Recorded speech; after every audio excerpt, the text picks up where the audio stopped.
Quindi da prete a donnaiolo il passo è stato molto breve.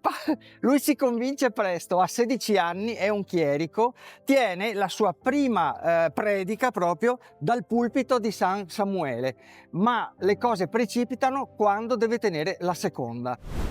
È il 19 marzo 1741. Nella mia giovanile presunzione, è lui stesso che racconta dalle sue memorie, pensai di non aver bisogno di imparare a memoria la predica. L'avevo scritta io e sapevo di conoscerla, e dimenticarla non mi sembrava possibile. Quando arrivò il giorno in cui avrei dovuto montare in pulpito, non ebbi coraggio di privarmi del piacere di desinare col conte di Montereale. Mi trovavo ancora a tavola con la simpatica compagnia quando un chierico venne ad avvertirmi che mi attendevano in sacrestia.